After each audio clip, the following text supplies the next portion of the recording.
రోజుకి సమాజంలో సంబంధాలు నమ్మకాలు పలచబడిపోతున్న తీరుకు అద్దం పట్టే సంఘటనలు పెరుగుతుపోతూనే ఉన్నాయి. ఆస్తి కోసం కొందరైతే వివాహేతర సంబంధాలతో మరికొందరు భార్యలు భర్తలను చంపుతున్నారు. తాజాగా ఇలాంటి ఘటనే హైదరాబాద్ కుతుబుల్లాపూర్ దుండిగల్ పిఎస్ పరిధిలో జరిగింది.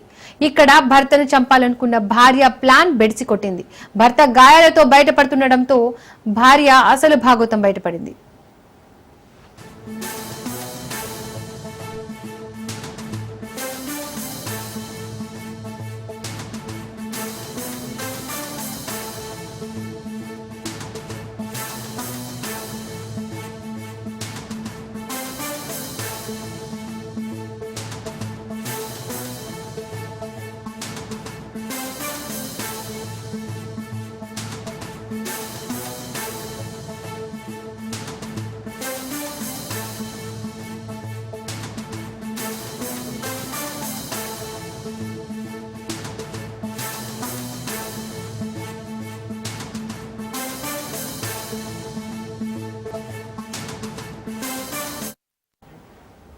బాచుపల్లి పిఎస్ పరిధి రాజీవ్ గృహ కల్పనలో రామ్దాస్ నాయక్ జ్యోతి అనే దంపతులు నివాసం ఉంటున్నారు. వీళ్లకు 2009లో పెళ్లి జరిగింది.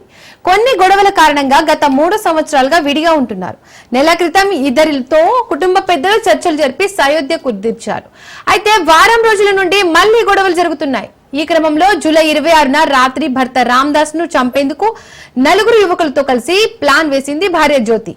బౌరంపేట్లో ప్లాన్ ప్రకారం భర్తకు మద్యం తాగించి అక్కడే బీర్ సీసాలతో రాళ్లతో దాడి చేయించింది భార్య.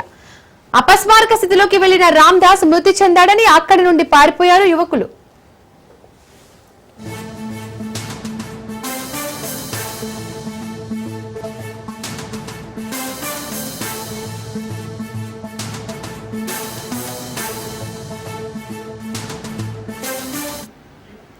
గంట సేపటి తర్వాత అర్ధరాత్రి రక్తపు గాయాలతో సాయినగర్ లోని తన తమ్ముడి ఇంటికి చేరుకుని విషయాన్ని చెప్పాడు బాధితుడు రామ్దాస్. అనంతరం అతని తమ్ముడు బాచుపల్లిలోని ఓ ఆసుపత్రికి తరలించాడు. ఆ తర్వాత బాధితుడితో కలిసి బాచుపల్లి పిఎస్ లో ఫిర్యాదు చేశారు. హత్యకు జరిగిన ప్లాన్ దుండిగల్ పిఎస్ కిందికి వస్తుందని 0 ఎఫ్ఐఆర్ చేసి దుండిగల్ పిఎస్ కు కేసు ట్రాన్స్ఫర్ చేశారు పోలీసులు. భర్తపై హత్యాయత్నానికి కారణం తెలియాల్సి ఉంది. దీనిపై పోలీసులు కేసు నమోదు చేసి దర్యాప్తు చేస్తున్నారు. ఈ హత్యాయత్నానికి గొడవలే కారణమా లేక వివాహేతర సంబంధమా అనే కోణంలో దర్యాప్తు చేస్తున్నారు.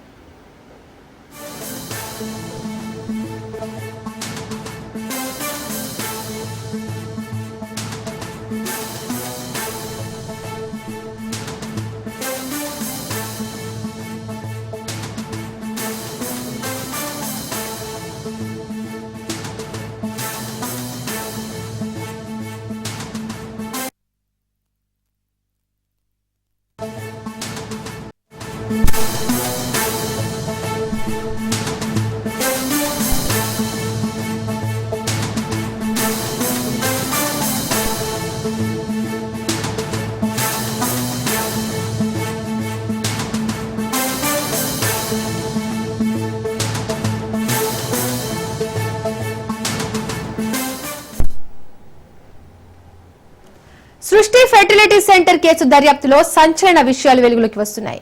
కేసులో అసలు సరోగసి జరగలేదని పోలీసులు నిర్ధారించారు. చైల్డ్ ట్రాఫికింగ్ జరిగినట్టు పోలీసులు గుర్తించారు. సరోగసి పేరుతో రాజస్థాన్ దంపతులతో 30 లక్షలకు డీల్ చేసుకున్నట్లు తెలిచారు. వేరే మహిళకు పుట్టిన బిడ్డను 90,000కు కొని పిల్లలు కావాలనుకున్న జంటకు 30 లక్షలకు విక్రయించినట్టుగా పోలీసులు గుర్తించారు. సృష్టి ఫెర్టిలిటీ సెంటర్ కేసులో 8 మందిని అరెస్ట్ చేయగా మరికొంతమంది అరెస్ట్ అవుతారని తెలుస్తోంది.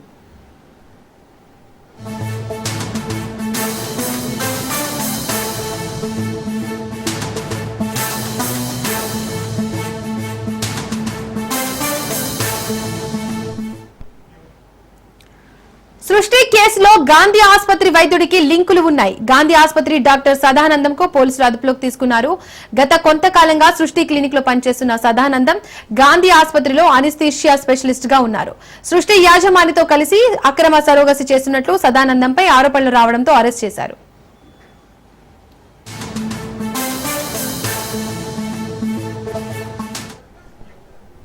ఇక ఈ అంశానికి సంబంధించి మరిన్ని డీటెయిల్స్ మా ప్రతినిధి రత్నకుమార్ అందిస్తారు. రత్నకుమార్, సృష్టి ఫెర్టిలిటీ సెంటర్ దందా ఎన్నేళ్లుగా కొనసాగుతోంది? ఇంకా సృష్టి ఫెర్టిలిటీకి వేరే ప్రాంతంలో ఏమైనా బ్రాంచెస్ ఉన్నాయా? ఓన్లీ విశాఖలోనేనా? సృష్టి టెస్ట్ ట్యూబ్ బేబీ సెంటర్ లో జరిగినటువంటి మోసాలకు సంబంధించి ఇప్పటికే అధికారులు ప్రధానంగా దృష్టి సారించడం జరిగింది. ఈ యొక్క దర్యాప్తులో భాగంగా ఇందులో ఎవరెవరి పాత్ర ఉంది అనేది ప్రస్తుతం ఆరా తీస్తూ ఉన్నారు. ముఖ్యంగా నిర్వాహకురాలు నమ్రతతో పాటు మరొక 6గురిని ఆమెకు సహకరిస్తూ ఆమె సెంటర్ లో పనిచేస్తున్నటువంటి 6 టెక్నీషియన్లను అలాగే ఆమె కొడుకుతో పాటు మొత్తం 7గురిని అరెస్ట్ చేయడం జరిగింది. ప్రస్తుతం వాళ్ళందరూ కూడా ఇప్పుడు చెంచల్గూడ జైల్లో రిమాండ్ ఖైదీలుగా ఉన్నారు. 14 రోజుల జ్యుడిషియల్ రిమాండ్ విధించిన తర్వాత న్యాయమూర్తి ఇక ఈ కేసుకు సంబంధించి క్షుణ్ణంగా దర్యాప్తు జరుగుతోంది. మరోవైపు ఇందులో ఎనెస్థీషియా డాక్టర్ గా గాంధీ హాస్పిటల్లో విధులు నిర్వహిస్తున్న డాక్టర్ సదానందం యొక్క పాత్రను కూడా ఐడెంటిఫై చేశారు. అతని ప్రమేయం తీసుకొని ఇక్కడ టెస్ట్ ట్యూబ్ బేబీ సెంటర్ లో కొంత వైద్యపరమైనటువంటి సహాయాన్ని తీసుకుంటున్నారు ఈ యొక్క సెంటర్ నిర్వాహకురాలు. సో ఇవన్నిటికి సంబంధించి కూడా ప్రస్తుతం ఆరా తీస్తూ ఉన్నారు. మనకు అందుతున్నటువంటి సమాచారాన్ని బట్టి ఇప్పుడు ఆ డాక్టర్ సదానందాన్ని గాంధీ హాస్పిటల్లో పనిచేస్తున్నటువంటి వైద్యుడిని అదుపులోకి తీసుకొని ఆయన్ని ప్రశ్నిస్తున్నట్లు కూడా సమాచారం అందుతుంది. అసలు సృష్టి టెస్ట్ ట్యూబ్ బేబీ సెంటర్ తో ఆయనకున్నటువంటి సంబంధాలు ఏంటి, ఎంతకాలంగా వారితో కలిసి ఈ యొక్క కార్యకలాపాలలో పాల్పంచుకుంటూ ఉన్నారా అనేది ప్రస్తుతం ఆరా తీస్తూ ఉన్నారు. ఒకవేళ ఈ మోసాలలో ఆయన యొక్క పాత్ర అనేది కనుక ఉంటే ఖచ్చితంగా ఆయన్ని కూడా రిమైండ్ చేసేటువంటి అవకాశాలు అయితే మాత్రం చాలా స్పష్టంగా ఉంటాయి. ఇక సృష్టి టెస్ట్ ట్యూబ్ బేబీ సెంటర్ లో జరుగుతున్నటువంటి ఆగడాలకు సంబంధించి గత 9 ఏళ్ల క్రితమే వీళ్ళ మీద కేసులు నమోదయ్యాయి. ఎన్నో గతంలో తీర్పు గురవడం జరిగింది. తర్వాత అక్రమంగా అనుమతులు పొంది మరలా సెంటర్ ను నిర్వహిస్తూ ఉన్నారు. కేవలం హైదరాబాదు ప్రస్తుతం ఇక్కడ సికింద్రాబాద్ లో ఉన్నటువంటి సెంటర్ మాత్రమే కాదు, వీరికి సికింద్రాబాద్ లో సెంటర్ తో పాటు మరోవైపున విజయవాడలో ఒక సెంటర్ ఉంది, మరోవైపున వైజాగ్ లోనూ సెంటర్ ఉంది. మొత్తం 3 ప్రాంతాల్లో బ్రాంచెస్ ను నిర్వహిస్తూ కార్యకలాపాలు కొనసాగుతున్నాయి. ప్రతి ఒక్క బ్రాంచ్ లోనూ ఏదో ఒక రకంగా ప్రజలను మోసం చేస్తూనే ఉన్నారు. పిల్లలు లేరు, పిల్లలు కావాలి అంటూ వచ్చినటువంటి భార్యాభర్తల యొక్క అవసరాన్ని ఆసరాగా చేసుకుని వీరు మోసాలకు పాల్పడుతున్నటువంటి వ్యవహారాన్ని ఐడెంటిఫై చేయడం జరిగింది పోలీసులు. ప్రస్తుతం ఆ యొక్క సెంటర్ ను సీజ్ చేసిన తర్వాత మిగతా బ్రాంచ్లలో జరుగుతున్నటువంటి కార్యకలాపాల మీద ఆరా తీయడం జరుగుతుంది. మరీ ముఖ్యంగా ఈ యొక్క టోటల్ ఇన్సిడెంట్ లో ఎవరైతే తాము మోసపోయామని వచ్చి వారిని నిలదీసేటువంటి ప్రయత్నం చేస్తారో వారిని నమ్రత కొడుకు, నిర్వాహకురాలు కొడుకు అడ్వకేట్ గా పనిచేస్తూ అదే టెస్ట్ బేబీ సెంటర్ లోని ఒక ఫ్లోర్ లో ఆయన ప్రాక్టీస్ నిర్వహిస్తూ లీగల్ పరమైనటువంటి అంశాలలో వచ్చినటువంటి బాధితులను ఇరుకుని పెట్టేటువంటి ప్రయత్నాలు చేస్తున్నారనేటువంటి విషయాన్ని కూడా ఐడెంటిఫై చేయడం జరిగింది. ఇలా ఈ పర్టికులర్ గా కంప్లైంట్ చేసినటువంటి సోనియా దంపతుల కేసులో వాళ్ళ దగ్గర నుంచి 30 లక్షల రూపాయలను వసూలు చేయడం జరిగింది బిల్లుల కోసం. తర్వాత 66,000 రూపాయలు టెస్టుల కోసం వసూలు చేయడం జరిగింది. ఇక్కడ సికింద్రాబాద్ కి వాళ్ళు బ్రాంచ్ ఇక్కడికి వస్తే ఆ టెస్టుల కోసం వాళ్ళను వైజాగ్ కు పంపించడం, ఇలా దాదాపు సంవత్సరం పాటు 2024 ఆగస్టు నుంచి మొన్న జూన్ వరకు కూడా డెలివరీ అయింది, మీకు నవజాత శిశువు పుట్టాడు, ఈ బాబు మీ బాబే అని మోసం చేసేంత వరకు కూడా దాదాపు 30 లక్షల రూపాయలను ఆన్లైన్ లోను మరోవైపున చెక్ రూపంలోను తీసుకొని మోసాలకు పాల్పడటం జరిగింది. ఇలా ఎన్నో కేసులు ఉన్నాయి కాబట్టి వీటన్నిటి మీద ప్రస్తుతం అధికారులు ఆరా తీస్తూ ఉన్నారు. ఇంకా దీని వెనకాల ఎవరెవరి ప్రమేయం ఉంది, అసలు లోపల పనిచేసినటువంటి డాక్టర్లు ఎవరైతే ఉన్నారు, గవర్నమెంట్ కు సంబంధించి ఎవరెవరు ఈ యొక్క మోసాలలో ఇన్వాల్వ్ అయి ఉన్నారు అనేది కూడా ప్రస్తుతం అధికారులు ఆరా తీస్తూ ఉన్నారు. రత్నకుమార్, అయితే మొత్తం ఎన్ని బ్రాంచ్లతో వీళ్ళకి లింక్స్ ఉండొచ్చు, ఏ ఏ ప్రాంతంలో వీళ్ళ క్లినిక్స్ కి వీళ్ళకి సంబంధం ఉండొచ్చు, అయితే ఇంకా ఎవరైనా మోసపోయిన వారు ఎవరైనా బయటికి వచ్చారా? ప్రస్తుతానికి సోనియా దంపతులు మాత్రమే రాజస్థాన్ కు సంబంధించినటువంటి వ్యక్తులు. వీళ్ళు వచ్చి తమకు మరొక శిశువును అప్పగించడం జరిగింది అనేటువంటి విషయాన్ని ఐడెంటిఫై చేశారు. ఎందుకంటే ఎప్పుడైతే ఫస్ట్ వీళ్ళు ఐవీఎఫ్ కోసం అప్రోచ్ అయిన తర్వాత ఐవీఎఫ్ కోసం అప్రోచ్ అయితే వాళ్లకు సరోగసీ ప్రాసెస్ ను సజెస్ట్ చేయడం జరిగింది. దాంట్లో భాగంగానే సరోగసీ అంటే 30 లక్షల రూపాయలు ఖర్చు అవుతుందని చెప్పిన తర్వాత ఎదురైనప్పటికీ కూడా తమకు పిల్లలు కావాలన్నటువంటి ఉద్దేశంతోనే 30 లక్షల రూపాయలు పెట్టేందుకు కూడా ముందుకొచ్చారు. కానీ సరోగసీ చేయకుండా అప్పటికే సరోగసీ విధానంలో మరొక అద్దె గర్భం నుంచి పిల్లలను పొందేటువంటి అవసరం ఉంటుంది కాబట్టి అప్పటికే గర్భిణితో ఉన్నటువంటి పేద కుటుంబీకులకు సంబంధించి వాళ్ళను ట్రాప్ చేసి పేద గర్భిణీ మహిళలను భార్యాభర్తలను వాళ్ళను ట్రాప్ చేసిన తర్వాత ఆ గర్భిణి నుంచి బాబు జన్మించిన వెంటనే తీసుకుని వచ్చి ఈ సరోగసీ కోసం అప్రోచ్ అయినటువంటి వ్యక్తులు ఎవరైతే ఉన్నారో ఈ బాబు మీ బాబే అని అంటూ కూడా వాళ్ళను నమ్మించేటువంటి ప్రయత్నం చేసి వాళ్లకు ఎవరైతే బాబును అందించారో గర్భిణి డెలివరీ అయినటువంటి మహిళకు ఆమెకు 90,000 రూపాయలను ఇవ్వడం జరిగింది. ఇలా అటు వాళ్ళను చైల్డ్ ట్రాఫికింగ్ కు పాల్పడ్డారు. వాళ్ళ పిల్లలను వేరే వేరే పేద గర్భిణులను ఆధారంగా చేసుకొని వాళ్ళను ట్రాప్ చేసి వాళ్ళ దగ్గర వాళ్ళకు కొంత డబ్బులు ఇచ్చి వాళ్ళ నుంచి పిల్లలను కొనుగోలు చేయడం, సరగతి ప్రాసెస్ లో భాగంగానే లేకపోతే ఐవీఎఫ్ ప్రాసెస్ లో పుట్టినటువంటి పిల్లలకు వచ్చినటువంటి దంపతులకు వీళ్ళను ఈ రకమైనటువంటి మోసాలకు చేయడం అనే వ్యవహారానికి సంబంధించి కూడా ప్రస్తుతం అధికారులు దృష్టి పెడుతున్నారు. ఇంకా ఏ ఏ ప్రాంతాలకు సంబంధించి ఎన్నెన్ని కేసులలో వీళ్ళు ఇలా వేరే మహిళలకు పుట్టినటువంటి పిల్లల్ని ఆ ట్రీట్మెంట్ కోసం వచ్చినటువంటి వాళ్లకు అంటగడుతున్నారు అనేది కూడా ప్రస్తుతం అధికారులు తెలుసుకున్నటువంటి ప్రయత్నం చేస్తున్నారు. ఇప్పటి వరకు జరిగినటువంటి దర్యాప్తులో మొన్న సోనియా దంపతులకు జరిగినటువంటి ఇన్సిడెంట్ తర్వాత దీని మీద ప్రధానంగా దృష్టి సారించి ఖచ్చితంగా వైజాగ్, ఆంధ్రప్రదేశ్, సికింద్రాబాద్ పరిధిలో వీళ్ళు చేసినటువంటి మోసాల మీద పూర్తిగా ఆరా తీస్తూ ఉన్నారు. రత్నకుమార్, అయితే ఎన్నేళ్లుగా ఈ మోసాలకు వీళ్ళు పాల్పడుతున్నారు? ఎన్నేళ్ల నుంచి? పోలీసులు ఏమంటున్నారు? ప్రస్తుతం వీళ్ళు యొక్క టెస్ట్ బేబీ సెంటర్ ను నిర్వహిస్తున్న సమయం నుంచే గత 9 ఏళ్ల క్రితమే ఈ యొక్క బ్రాంచ్లు అనేవి ఒకసారి సీజ్ అయ్యి తర్వాత అక్రమ అనుమతులు పొంది మరలా కంటిన్యూ అవుతూనే ఉన్నాయి. అప్పటి నుంచి కూడా మోసాలు జరుగుతూ ఉన్నప్పటికీ కూడా ప్రస్తుతానికి నమత యొక్క రిజిస్ట్రేషన్స్ అనుకున్నటువంటి ఎలిజిబిలిటీ లైసెన్స్లు అన్ని కూడా 2021 నుంచే రద్దయిపోయింది. కానీ వీళ్ళు మాత్రం 2021 నుంచి కూడా తాము పూర్తిగా ఈ లైసెన్స్లను క్యాన్సిల్ చేసుకుంటున్నాము, తాము ట్రీట్మెంట్ చేయట్లేదు అని అఫీషియల్ గా అధికారులకు తెలియజేసి గుట్టు చప్పుడు కాకుండా ఒక ఫ్లాట్ లో ఆ నమ్రతకు ఉన్నటువంటి 1+3 G+3 గా ఉన్నటువంటి ఆ భవనంలో చాలా గుట్టు చప్పుడు కాకుండా కార్యకలాపాలను నిర్వహిస్తూనే ఉన్నారు.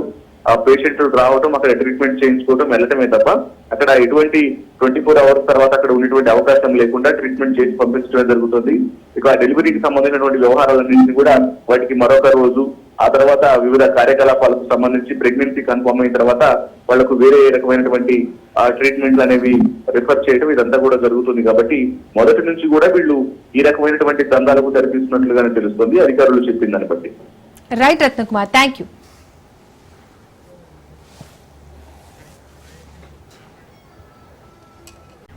ఏపీ మద్యం కుంభకోణంపై రచ్చ నడుస్తున్న వేళ మాజీ సీఎం జగన్ ప్రభుత్వంపై చీపురుపల్లి ఎమ్మెల్యే కిమిడి కళా వెంకటరావు సంచలన వ్యాఖ్యలు చేశారు. చట్టం ముందు అందరూ సమానమే అని, ఏ ఒక్కరు చట్టానికి అతీతులు కాదని, నేరం రుజువైతే ఎంతటి వారైనా జైలుకు వెళ్లాల్సిందే అన్నారు.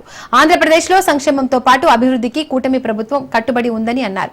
15,000 కోట్లతో తల్లికి వందనం లాంటి పథకం వల్ల ఎంతో మందికి ఆసరాగా నిలుస్తుందన్నారు. ఈ ఆగస్టు 15 నుండి మహిళలకు ఉచిత బస్సు పథకం అమలు చేయనున్నట్టు తెలిపారు.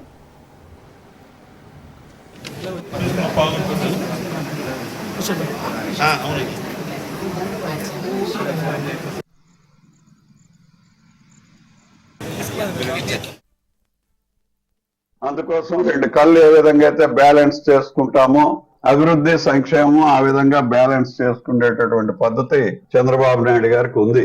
2002-03లో హైదరాబాద్ లో 5,000 కోట్ల రూపాయలు వచ్చేది ట్యాక్స్ రూపేణా టెక్నాలజీలో. సాఫ్ట్వేర్ ఇండస్ట్రీస్ అన్ని కలిస్తే 5,000 కోట్లు వచ్చేది. అలాంటిది ఈవేళ 1,95,000 కోట్లు వస్తుంది. చంద్రబాబు నాయుడు గారి ముందు చూపుకి అదొకటి నిదర్శనం. అదే కాకుండా హైదరాబాద్ సిటీ ప్రపంచంలోనే మేట్ సిటీ కింద మారుతుంది. విజన్ 2020 అని పెట్టి ఆయన 95 నుంచి 2000 నుంచి 20 వరకు 20 సంవత్సరాల్లో ఇది ఉండాలి అని చెప్పి ఆయన మొదటి 10 సంవత్సరాలు ఉన్నప్పుడు పెట్టేటటువంటి విజనే మరి ఈ రోజున హైదరాబాద్ లో రజనీకాంత్ లాంటి సూపర్ స్టార్ ఈ మధ్య హైదరాబాద్ వచ్చి, నేను హైదరాబాద్ వచ్చానా, న్యూయార్క్ వెళ్ళానా, ప్రపంచంలో మంచి సిటీ న్యూయార్క్ సిటీ అక్కడ అమెరికాలో ఉంటుందో ఆ సిటీలో ఉన్నానా అనిపిస్తుంది. ఇంత శరవేగరం డెవలప్ అవటం, అంత ఆధునికంగా కట్టేటటువంటి భవనాలన్నీ చూస్తుంటే న్యూయార్క్ సిటీని మించిపోయింది అని ఆయన కామెంట్ చేశారు. Welcome back. ఒకప్పుడు బ్యాంకులంటే కేవలం డబ్బుల డిపాజిట్, విత్డ్రా మాత్రమే అనుకునేవారు. కానీ ఇప్పుడు ఆ నిర్వచనం మారింది. ఖాతాదారుల అవసరాలు, ఆకాంక్షలకు అనుగుణంగా టెక్నాలజీని మిళితం చేస్తూ మార్పులను అందిపుచ్చుకుంటూ వివిధ రకాల సేవలను అందిస్తున్నామని మంత్రి శ్రీధర్ బాబు అన్నారు. అగ్రసేన్ బ్యాంక్ అమీర్పేట్ బ్రాంచ్ ను ఆయన లాంఛనంగా ప్రారంభించారు. దేశార్జిత వ్యవస్థలో సహకార బ్యాంకుల పాత్ర కీలకం. ముఖ్యంగా అట్టడుగు వర్గాలకు ఆర్థిక సేవలను అందించడమే అవి ముందుంటాయి. ఆర్బీఐ వార్షిక నివేదిక 2024 ప్రకారం దేశవ్యాప్తంగా 8.5 కోట్ల మందికి పైగా ప్రజలు వీటి సేవలను వినియోగించుకుంటున్నారు. మొత్తం డిపాజిట్లు, రుణాలు 5.5 లక్షల కోట్ల మార్కులు దాటాయని మంత్రి శ్రీధర్ బాబు వివరించారు.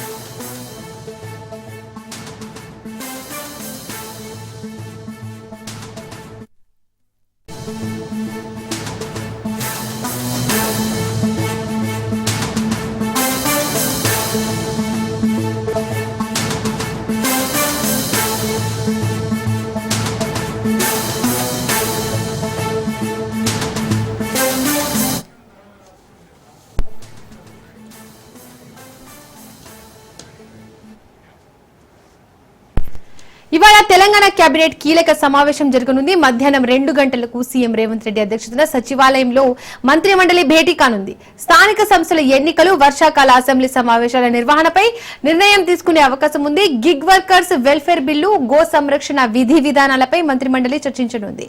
ప్రైవేట్ క్యాబ్ సేవలను ప్రభుత్వ నియంత్రణలోకి తీసుకురావడంపై మంత్రివర్గం నిర్ణయం తీసుకోనుంది.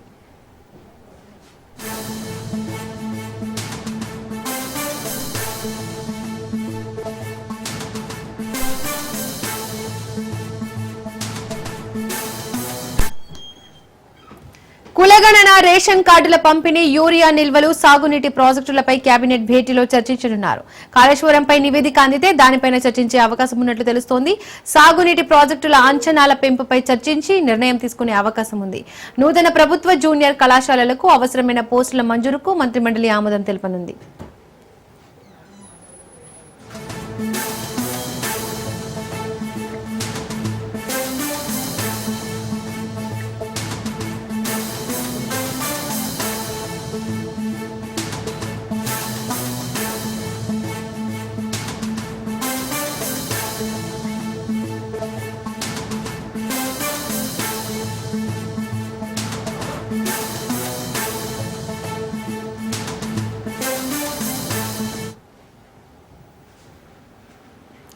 గోశాల పాలసీపై కేబినెట్ భేటీలో తుది నిర్ణయం తీసుకునే అవకాశం ఉంది. మత్స్యకార సహకార సంఘాల ఇన్ఛార్జీల నియామకంపై నిర్ణయం తీసుకునే అవకాశం ఉంది.